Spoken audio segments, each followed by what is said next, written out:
Good morning all of you. कैसे हो आप सब लोग? आई होप आप सब लोग अच्छे ही होंगे। चलिए गाइस, आज हम पढ़ते हैं oogenesis। देखिए, oogenesis जो होता है, oogenesis टॉपिक है। इस टॉपिक से पहले अपन ने पढ़ा था स्पर्मेटोजेनेसिस। ठीक है, स्पर्मेटोजेनेसिस जो है उसमें अपन ने पढ़ा था कि स्पर्म का फॉर्मेशन कैसे होता है, किस तरीके से होता है, कहाँ पे होता है। ठीक है, अब फॉर्मेशन के बाद में उस स्पर्म का मैच्योरेशन कहाँ पे होता है और उसका इजेकुलेशन किस तरीके से होता है। उसके बाद अपन ने स्पर्म के स्ट्रक्चर के बारे में पढ़ा। ठीक है, अब इसके बाद हम पढ़ेंगे oogenesis। ठीक है, oogenesis के बाद में हम पढ़ेंगे फर्टिलाइजेशन क्या होता है, और उसके बाद हम पढ़ेंगे कि जो ब्लास्टोसिस होता है, जो क्लीवेज होती है वो किस तरीके से होती है, ब्लास्टोसिस जो होता है उसका किस तरीके से फॉर्मेशन होता है। ये सारी चीज़ें हम इसमें डिटेल से पढ़ेंगे। ठीक है, तो आज हम बात करते हैं oogenesis। देखिए, ओ जो शब्द होता है, ओ जो वर्ड है, ये वाला जो वर्ड है, इसका मतलब होता है ओवम, और जो जेनेसिस वर्ड होता है इसका मतलब होता है जनरेट। ठीक है, तो ओवम का फॉर्मेशन, जनरेशन या मैच्योरेशन की जो प्रोसेस होती है उस प्रोसेस को oogenesis कहा जाता है। ठीक है, अब oogenesis की जो प्रोसेस होती है वो कब स्टार्ट होती है, तो ये स्टार्ट होती है एम्ब्रियोजेनिक स्टेज में और मीनोपॉज तक होती है। ठीक है, एम्ब्रियोजेनिक स्टेज का मतलब होता है, एम्ब्रियोजेनिक किसे कहते हैं, अपन स्पर्मेटोजेनेसिस में भी अपन ने पढ़ा था कि एम्ब्रियोजेनिक स्टेज का मतलब होता है कि जब फर्टिलाइजेशन हो जाता है, फर्टिलाइजेशन होने के बाद 3 वीक से लेके और 8 वीक की जो स्ट्रक्चर होती है, इस स्ट्रक्चर को एम्ब्रियो कहा जाता है। ठीक है, और ये जो टाइम ड्यूरेशन होता है, इस टाइम ड्यूरेशन को एम्ब्रियोजेनिक स्टेज कहा जाता है। ठीक है, उसके बाद होता है मीनोपॉज। मीनोपॉज का मतलब होता है कि एक मदर जो होती है उसकी 45 से लेके 55 ईयर की जो एज होती है, अगर एवरेज की हम बात करें तो वो होती है 50 ईयर। तो 50 ईयर की जो एज होती है उस एज को मेनोपॉज कहा जाता है। ठीक है, तो यहाँ पे oogenesis की प्रोसेस जो होती है वो कब स्टार्ट होती है, जब एक मदर प्रेग्नेंट होती है। प्रेग्नेंट कितने वीक की, 3 से लेके और 8 वीक की प्रेगनेंसी हो उसको। ठीक है, और प्रेगनेंसी के दौरान उस मदर के यूट्रस के अंदर अगर फीमेल बेबी है, फीमेल बच्ची है, उस बच्ची की जो ओवरी होती है, उस ओवरी में oogenesis की प्रोसेस जो होती है वो स्टार्ट हो जाती है। ठीक है, 3 से 8 वीक की प्रेगनेंसी में। और कब स्टॉप हो जाती है, मीनोपॉज में। मीनोपॉज में क्या होता है, लगभग 45 ईयर 50 ईयर की जो एज होती है, इस एज में जो मेंस्ट्रुअल साइकिल होती है वो सीज हो जाती है। ठीक है, और उसी दौरान ओवुलेशन प्रोसेस जो होती है, oogenesis की जो प्रोसेस होती है, सॉरी नो, oogenesis की जो प्रोसेस होती है वो क्या हो जाती है, स्टॉप हो जाती है। ठीक है, इसकी बात करते हैं टाइम ड्यूरेशन की। तो oogenesis की जो प्रोसेस होती है उसमें कितना टाइम लगता है, तो इसमें लगभग 12 दिन लगते हैं। ठीक है, ऐसे ही अपन ने पढ़ा था कि स्पर्मेटोजेनेसिस यानी स्पर्म के फॉर्मेशन की जो प्रोसेस है उसको स्पर्मेटोजेनेसिस कहा जाता है। तो स्पर्मेटोजेनेसिस जो प्रोसेस होती है वो कब स्टार्ट हुई थी, तो स्पर्मेटोजेनेसिस प्रोसेस जो प्यूबर्टी से स्टार्ट होती है और लाइफ लॉन्ग होती है। ठीक है, और उसमें जो टाइम ड्यूरेशन था वो 61 डेज का था, और यहाँ पे oogenesis में जो टाइम ड्यूरेशन होता है वो 12 डेज का होता है। ठीक है, अब हम बात करते हैं कि जैसे ये एक प्रेग्नेंट मदर है। ठीक है, और ये जो मदर है वो 3 से 4 वीक की प्रेगनेंसी है। अब इस प्रेग्नेंट यूट्रस के अंदर एक योक सैक होता है। ये जो योक सैक होता है ये क्या करता है, आगे जाके प्लासेंटा का फॉर्मेशन करता है। और प्लासेंटा का फॉर्मेशन जो होता है वो कब स्टार्ट होता है, तो ये 6 वीक से स्टार्ट होता है और 12वें वीक में क्या हो जाता है, कंप्लीट हो जाता है। तो ठीक है, यहाँ पे जो योक सैक होता है, इस योक सैक के अंदर बहुत सारी स्टेम सेल होती है, और इसमें से एक स्टेम सेल जो है वो यहाँ से माइग्रेट होकर के, और ये जो फीमेल एम्ब्रियो होती है मदर के यूट्रस के अंदर, ये फीमेल एम्ब्रियो होती है, उस फीमेल एम्ब्रियो के अंदर एक गोनोड रिज होता है। गोनोड रिज का मतलब जो आगे जाके किसका फॉर्मेशन करेगा, ओवरी का फॉर्मेशन करेगा। तो ये जो गोनोड रिज होता है, उस गोनेड रिज को ये स्टेम सेल क्या करती है, स्टिमुलेट करती है।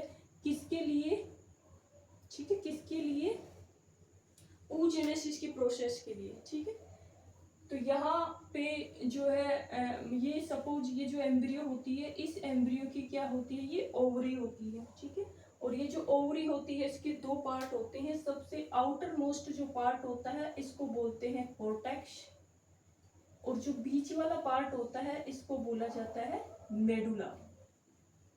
ठीक है, तो अब ये जो कोर्टेक्स वाला पार्ट होता है, इस पार्ट के जो बेसमेंट लेयर होती है वहां पे कुछ स्पेसिफिक टाइप की ऊगोनियम जर्म सेल पाई जाती है। और ये ऊगोनियम जर्म सेल जो होती है, जर्म का मतलब जन्म देने वाली सेल, तो ये सेल क्या करती है, ऊगोनियम ओवम का फॉर्मेशन करती है। ठीक है, इसको प्रीमोर्डियल सेल भी कहा जाता है, प्रीमोर्डियल जर्म सेल भी इसको कहते हैं। और ये क्या करती है, किसका फॉर्मेशन करती है, ओवम का फॉर्मेशन करती है। ठीक है, अब देखिए ये जो ऊगोनियम जर्म सेल होती है इसमें लगभग 4 वीक की प्रेगनेंसी में माइटोसिस डिवीजन होता है। ठीक है, आपने माइटोसिस और मियोसिस डिवीजन के बारे में पढ़ा था स्पर्मेटोजेनेसिस वाली क्लास में, तो आप लोग उस क्लास को देखिए, उसमें सारी की सारी चीज़ें मैंने अच्छे से बहुत डिटेल से बता रखी है। तो एक बार आप स्पर्मेटोजेनेसिस की क्लास लोगे तो उसमें बहुत सारी चीज़ें आपको समझ में आएंगी, ये सेल डिवीजन आपको वहाँ समझ में आएगा। ठीक है, तो यहाँ पे क्या होता है, माइटोसिस डिवीजन होता है। अब ये ऊगोनियम जर्म सेल जो होती है, जैसे ही माइटोसिस डिवीजन होता है, माइटोसिस का मतलब समसूत्री विभाजन, तो जब ये डिवाइड होती है तो ये मैटरनल सेल जो होती है 2 डॉटर सेल में डिवाइड होती है, और इनके अंदर नंबर ऑफ क्रोमोसोम जो होती है वो 2n होते हैं, यानी 46 होते हैं। ठीक है, और इनको बोला जाता है ऊगोनिया।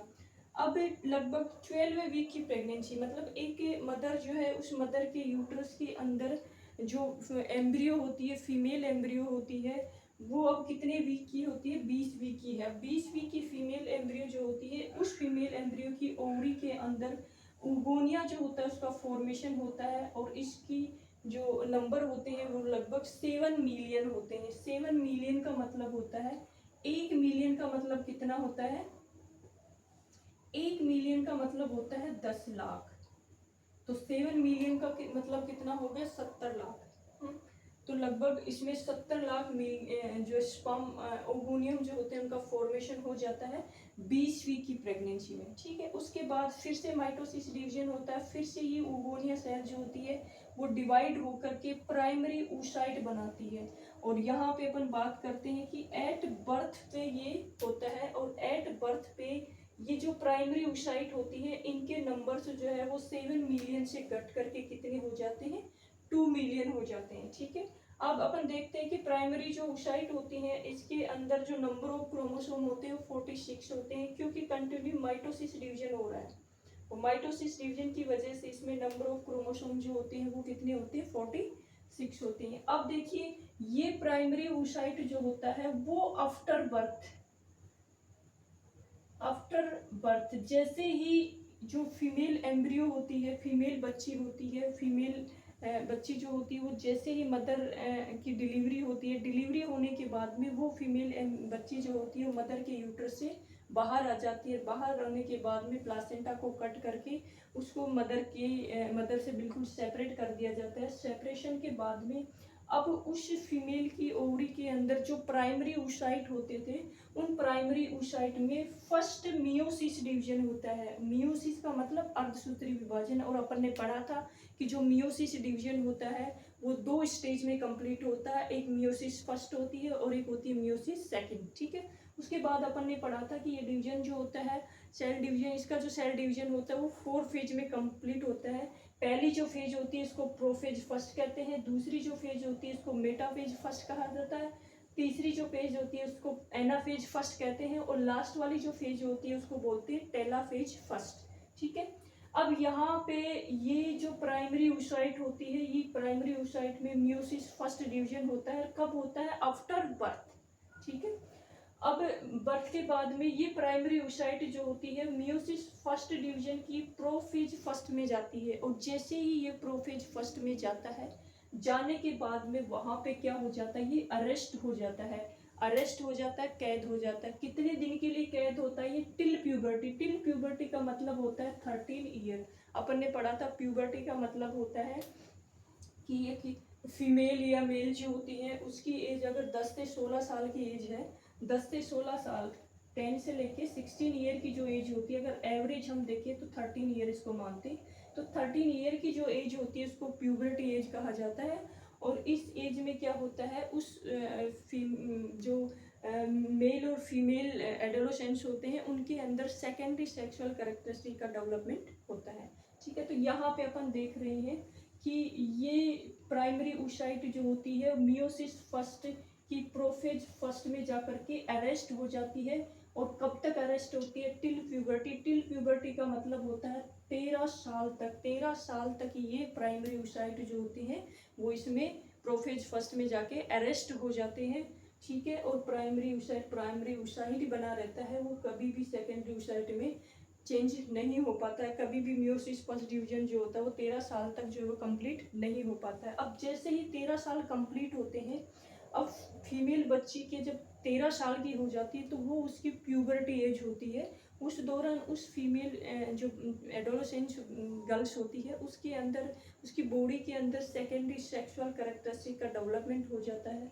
ठीक है, अब 13 साल कंप्लीट होने के बाद में ये प्राइमरी oocyte जो होती है वो प्रोफेज फर्स्ट को क्रॉस करके मेटाफेज फर्स्ट में आती है। मेटाफेज फर्स्ट से ये एनाफेज फर्स्ट में आती है। एनाफेज फर्स्ट से लास्ट में किस में आती है, ये टेलाफेज फर्स्ट में आ जाती है। ठीक है, और ये मियोसिस फर्स्ट डिवीजन जो होता है वो कंप्लीट हो जाता है। अब जैसे ये कंप्लीट होता है तो इस प्राइमरी oocyte जो होती है वो डिवाइड होकर के क्या बनाती है, सेकेंडरी oocyte बनाती है और फर्स्ट पोलर बॉडी बनाती है। ठीक है, अब यहाँ पे अपन देखते हैं कि देखिए मियोसिस डिवीजन में क्या होता है, नंबर ऑफ क्रोमोसोम हाफ हो जाते हैं। तो यहाँ पे जो नंबर ऑफ क्रोमोसोम थे वो 2n। 2n का मतलब मैंने आपको बताया था कि 2n का मतलब होता है कि क्रोमोसोम कितने हैं, 46 है। ठीक है, और ये मियोसिस डिवीजन की वजह से कितने हो जाते हैं, हाफ हो जाते हैं। तो 46 के हाफ कितने होती है, 23। ठीक है, ये एक सेल जो होती है 2 सेल में डिवाइड हो जाती है। तो ये जो होता है इसको बोलते हैं सेकेंडरी oocyte, और ये जो छोटी सेल होती है इसको बोलते हैं फर्स्ट पोलर बॉडी। अब यहाँ पे जो सेल होती है उसका साइटोप्लाज्म ज़्यादा होता है जिसकी वजह से उस सेल की साइज ज़्यादा होती है, और जो दूसरी सेल होती है उसका साइटोप्लाज्म कम होता है जिसकी वजह से उस सेल की जो साइज होती है वो क्या होती है, उसकी तुलना में छोटी होती है। ठीक है, इन दोनों के अंदर नंबर ऑफ क्रोमोसोम तो सेम होते हैं, बट एक की साइज जो होती है साइटोप्लाज्म की वजह से लार्ज होती है और एक की साइज जो होती है वो छोटी होती है, स्मॉल होती है। तो जो जिसकी साइज लार्ज होती है उसको तो सेकेंडरी oocyte कहा जाता है, जिसकी साइज स्मॉल होती है इसको बोलते हैं फर्स्ट पोलर बॉडी। ठीक है, अब ये जो सेकेंडरी oocyte जो होती है और ये जो पोलर बॉडी होती है वो कभी भी एक दूसरे से बिल्कुल सेपरेट नहीं होते हैं, ये इस तरीके से कनेक्ट रहते हैं। ये सेकेंडरी oocyte होती है और ये पोलर बॉडी जो होती है फर्स्ट, वो इस सेकेंडरी oocyte के पोल पे पाई जाती है। पोल पे पाई जाने की वजह से इसको पोलर बॉडी कहा जाता है। ठीक है, तो यहाँ पे ये सेकेंडरी oocyte है और ये फर्स्ट पोलर बॉडी है। अब देखिए जब प्यूबर्टी हो जाती है, ठीक है, फीमेल के अंदर फर्स्ट मीनार की जब स्टार्ट होती है, फर्स्ट मीनार की जो है लगभग 13 ईयर की एज में स्टार्ट हो जाती है। फर्स्ट मीनार की का मतलब फर्स्ट मेंस्ट्रुअल साइकिल जो है वो स्टार्ट हो जाती है, वो लगभग 13 ईयर की एज में होती है। तो जब फर्स्ट मेंस्ट्रुअल साइकिल स्टार्ट होती है, लगभग मेंस्ट्रुअल साइकिल के 14 डेज पे जो है ओवुलेशन प्रोसेस होती है, जिसमें ओवम जो होता है वो ग्राफियन फॉलिकल्स जो होती है वो रप्चर हो जाती है। रप्चर होने के बाद ये सेकेंडरी oocyte जो होता है वो क्या हो जाता है, बाहर रिलीज होता है। इस प्रोसेस को ओवुलेशन कहा जाता है। जैसे ये बाहर आता है, बाहर आने के बाद में अपन ने देखा कि वहाँ पे क्या होती है, फेलोपियन ट्यूब की जो ओवरी फिम्बरी होती है, वो ओवरी फिम्बरी क्या करती है, इसको कैच कर लेती है और कैच करके इसको कहाँ लेके आती है, फेलोपियन ट्यूब के एम्पुला वाले पोर्शन में ले आती है। ठीक है, अब ये एम्पुला वाले पोर्शन में आने के बाद में फिर से क्या होता है, इसमें मियोसिस सेकेंड डिवीजन होता है। ठीक है, और मियोसिस सेकेंड डिवीजन जब ये स्टार्ट हो जाता है तो ये सेकेंडरी oocyte जो होता है वो मियोसिस सेकेंड डिवीजन की प्रोफेज सेकेंड में जाता है। ठीक है, वहाँ से फिर ये किस में जाता है, मेटाफेज सेकेंड में। अब जैसे ही ये मेटाफेज सेकेंड में जाता है, सेकेंड में जाने के बाद में फिर से क्या हो जाता है, ये अरेस्ट हो जाता है। ठीक है, अब इसके पास जो है वो सेल डिवीजन के लिए क्या चाहिए होता है, सेंट्रियोल्स चाहिए होता है। सेंट्रियोल्स क्या करते हैं, सेल डिवीजन में हेल्प करते हैं। ठीक है, ये अपन ने स्पर्मेटोजेनेसिस में पढ़ा था कि सेंट्रियोल्स जो होते हैं वो क्या होते हैं। तो सेंट्रियोल्स क्या करते हैं, सेल डिवीजन में हेल्प करते हैं।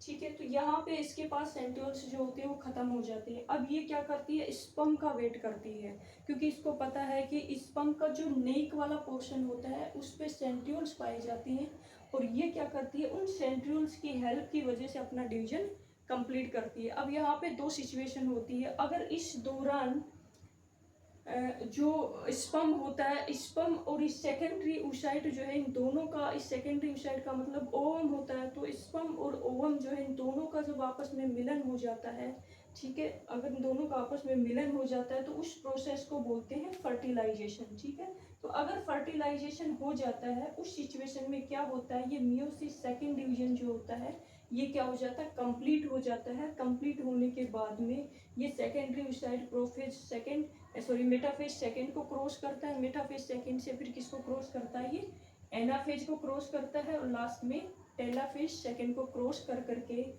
ये सेकेंडरी oocyte जो होता है उसके अंदर, यानी मेल फीमेल का जो प्रोन्यूक्लियस होता है और मेल का जो प्रोन्यूक्लियस होता है, ये दोनों आपस में मिलकर के एक सिंगल न्यूक्लिएटेड सेल बनाती है, जिसको क्या बोलते हैं, जाइगोट बोला जाता है। ठीक है। तो ये जाइगोट आता है जिसके अंदर नंबर ऑफ क्रोमोसोम कितने होते हैं, 46 होते हैं। तो एक तो इससे क्या बनता है, मियोसिस सेकेंड डिवीजन जैसे ही कंप्लीट होता है तो एक तो क्या बनता है, सिंगल न्यूक्लिएटेड सेल बनती है जिसको क्या कहते हैं, जाइगोट कहते हैं, और दूसरे में क्या बनता है, सेकेंड पोलर बॉडी बनती है। ठीक है। अब यहाँ पे जो सेकेंड पोलर बॉडी और फर्स्ट पोलर बॉडी होती है ये दोनों आपस में मिल जाती है। ठीक है। इनका कोई स्पेसिफिक फंक्शन नहीं होता है, ये तो क्या करती है, एक तो सेल डिवीजन में हेल्प करती है, और दूसरा क्या करती है, ये उससे जो oocyte होता है, जो ओवम होता है, उसको न्यूट्रिशन प्रोवाइड करती है। ठीक है। तो ये फिर थोड़े दिन बाद में क्या हो जाती है, सेकेंडरी जाइगोट बनने के बाद में ये अपने आप डिग्रेड हो जाती है, इनका कोई स्पेसिफिक फंक्शन नहीं होता है। ठीक है। तो इस तरीके से फर्टिलाइजेशन जब होता है तब तो क्या बनता है, जाइगोट बनता है। अगर फर्टिलाइजेशन नहीं होता है उस सिचुएशन में, तो यहाँ पे ये जो सेकेंडरी oocyte होता है इसका मियोसिस सेकेंड डिवीजन कंप्लीट नहीं हो पाता, और कंप्लीट नहीं होने के बाद में ये जो सेकेंडरी oocyte होता है वो लगभग 12 से 24 घंटे बाद अपने आप डिग्रेड होता है, क्योंकि जो सेकेंडरी oocyte होता है, जो ओवम होता है, उसका जो लाइफ स्पाइन होता है वो कितना होता है, 12 से 24 घंटे होता है। जैसे स्पर्म का कितना होता है, 72 आवर होता है, तो ऐसे ही ओवम का कितना होता है, 12 से लेके 24 घंटे तक होता है। तो 12 से 24 घंटे तक ये वेट करता है स्पर्म का। उस दौरान अगर स्पर्म आ जाता है तो ये अपना मियोसिस सेकेंड डिवीजन कंप्लीट कर लेता है। अगर उस दौरान कंप्लीट करके क्या बना लेता है, जाइगोट बना लेता है। अगर उस दौरान स्पर्म जो है वो नहीं आ पाता तो उस सिचुएशन में क्या होता है, ये सेकेंडरी oocyte जो होता है वो 12 से 24 घंटे बाद डिग्रेड हो जाता है। ठीक है, खत्म हो जाता है। ठीक, तो ये होती है oogenesis प्रोसेस। ठीक है। तो आप लोगों को समझ में आया होगा कि oogenesis क्या होता है। ठीक है। ओवम फॉर्मेशन की प्रोसेस होती है। oogenesis कब स्टार्ट होती है, ये एम्ब्रियोजेनिक स्टेज में स्टार्ट होती है, मीनोपॉज में क्या हो जाती है, स्टॉप हो जाती है। ठीक है। इसका जो टाइम ड्यूरेशन होता है वो लगभग 12 डेज होता है। उसके बाद में अपन ने देखा कि एक मदर जो है वो प्रेग्नेंट होती है। ठीक है। और कितनी वीक की प्रेगनेंसी है उसकी, 3 से 4 वीक की प्रेगनेंसी। अब उस मदर की यूट्रस के अंदर जो बेबी है वो क्या है, फीमेल बेबी है, फीमेल एम्ब्रियो होता है। ठीक है। और यहाँ पे अपन ने देखा कि ये फीमेल एम्ब्रियो होता है, ये फीमेल एम्ब्रियो की क्या होती है, ओवरी होती है। और ये जो है योग शेक होता है जो बाद में क्या करता है, प्लासेंटा का फॉर्मेशन करता है। यहाँ से एक स्टेम सेल जाती है जो क्या करती है, फीमेल के अंदर ओवरी का फॉर्मेशन करती है। ठीक है। और ये जो ओवरी होती है इसके दो पार्ट होते हैं, एक तो होता है कोर्टेक्स होता है, एक मेडुला होता है। ठीक है। उसके बाद अपन ने देखा कि जो कोर्टेक्स वाला पार्ट होता है उसकी जो बेसमेंट पे ये ओगोनियम जर्म सेल पाई जाती है जो क्या करती है, ओवम का फॉर्मेशन करती है। तो यहाँ पे माइटोसिस डिवीजन स्टार्ट हो जाता है जब वो 3 से 4 वीक की प्रेगनेंसी होती है। अब माइटोसिस डिवीजन होता है तो इससे ओगोनिया बनता है, और लगभग 4 वीक की प्रेगनेंसी में जो ये 12 वीक की जो प्रेगनेंसी होती है उस प्रेगनेंसी में ये जो ओगोनिया होते हैं इसके नंबर कितने होते हैं, लगभग 7 मिलियन होता है। ठीक, उसके बाद में फिर से माइटोसिस डिवीजन होता है और फिर से क्या बनती है, बर्थ पे प्राइमरी oocyte बनती है। तो ये प्राइमरी oocyte जो होते हैं बर्थ के बाद क्या होता है, इनमें मियोसिस फर्स्ट डिवीजन स्टार्ट होता है। जैसे ही मियोसिस फर्स्ट डिवीजन स्टार्ट होता है तो तो ये प्राइमरी oocyte जो होती है इस मियोसिस फर्स्ट डिवीजन की प्रोफेज फर्स्ट में जाती है, और जैसे ये प्रोफेज फर्स्ट में जाती है वहाँ पे ये क्या हो जाती है 13 ईयर तक टिल प्यूबर्टी तक क्या हो जाती है, अरेस्ट हो जाती है। ये चीज़ अपन ने स्पर्मेटोजेनेसिस में भी पढ़ा था। स्पर्मेटोजेनेसिस में भी क्या होता है कि जो प्राइमरी oocyte प्राइमरी स्पर्मेटोसाइट होता है वो भी मियोसिस फर्स्ट डिवीजन की प्रोफेज फर्स्ट में 16 डेज के लिए अरेस्ट हो जाता है। यहाँ पे ये 13 ईयर तक 13 साल तक अरेस्ट होता है, और वो केवल 16 दिन के लिए अरेस्ट होता है, क्योंकि वो प्यूबर्टी से स्टार्ट होता है। ये तो क्या होती है प्यूबर्टी से पहले स्टार्ट हो जाती है, एम्ब्रियोनिक स्टेज में स्टार्ट हो जाती है, ठीक है। अब ये प्यूबर्टी तक का वेट करता है, जैसे ही 13 साल कंप्लीट होते हैं, जैसे ही बच्ची की प्यूबर्टी कंप्लीट हो जाती है उसके बाद में ये मियोसिस फर्स्ट डिवीजन कंप्लीट हो जाता है, ठीक है। और कंप्लीट होने के बाद ये क्या बनाता है, सेकेंडरी oocyte बनाता है और फर्स्ट पोलर बॉडी बनाता है। तो ये सेकेंडरी oocyte और इसके पोल पे फर्स्ट पोलर बॉडी होती है, ठीक है। उसके बाद में ये क्या करता है, मियोसिस सेकेंड ये सेकेंडरी oocyte जो होते हैं वो ग्राफियन फॉलिकल्स रप्चर हो जाती है, ओवुलेशन हो जाता है, ये सेकेंडरी oocyte जो है वो बाहर आ जाता है। बाहर आके ये किस में आता है, फैलोपियन ट्यूब में आता है। फैलोपियन ट्यूब का जो एम्पुला वाला पोर्शन आता है वहाँ पे जाके ये किसका वेट करता है, स्पर्म का वेट करता है। क्यों, क्योंकि वहाँ पे इसका मियोसिस सेकेंड डिवीजन स्टार्ट होता है, और ये सेकेंडरी oocyte की प्रोफेज सेकेंड को तो ये क्रॉस कर देता है, क्रॉस करके मेटाफेज सेकंड में जाता है। जैसे ही मेटाफेज सेकंड में जाता है तो वहाँ पे ये अरेस्ट हो जाता है, क्योंकि अब इसके पास सेंट्रियोल्स नहीं होते हैं, और सेंट्रियोल्स क्या करते हैं, इसके सेल डिवीजन में हेल्प करते हैं। तो इसके सेंट्रियोल्स जो होते हैं वो खत्म हो चुके होते हैं। अब ये वेट करता है स्पर्म का, उसको पता है कि स्पर्म के नेक वाले पोर्शन में क्या है, सेंट्रियोल्स है। तो ये उन सेंट्रियोल्स को यूज में लेके और अपना मियोसिस सेकेंड डिवीजन कंप्लीट करता है। दो सिचुएशन होती है, एक सिचुएशन होती है फर्टिलाइजेशन हो जाए, और एक सिचुएशन होती है कि फर्टिलाइजेशन नहीं हो पाए। अगर फर्टिलाइजेशन हो जाता है, स्पर्म और ओवम का मिलन हो जाता है, उस सिचुएशन में ये मियोसिस सेकेंड डिवीजन कंप्लीट हो जाता है। और जैसे ये कंप्लीट होता है तो इस सेकेंडरी oocyte से क्या बनती है, तो जाइगोट बनती है, और दूसरी सेकेंड पोलर बॉडी बनती है, ठीक है। जो सेकेंड पोलर बॉडी होती है वो डिग्रेड हो जाती है, जाइगोट ऐसे कैसे बना रहता है, ठीक है। ये तो होता है जब फर्टिलाइजेशन हो जाता है। अगर फर्टिलाइजेशन नहीं हो पाता उस सिचुएशन में ये सेकेंडरी oocyte जो होता है वो अपने आप 12 से 24 घंटे बाद डिग्रेड हो जाता है, ठीक है। तो इस तरीके से जो है oogenesis ये प्रोसेस जो होती है कंप्लीट होती है, ठीक है। अब इसके बाद हम पढ़ेंगे कि जो सेकेंडरी oocyte होता है या जो ओवम होता है, उस ओवम की स्ट्रक्चर कैसे होती है, किस तरीके की होती है, ये हम इसके बाद पढ़ेंगे।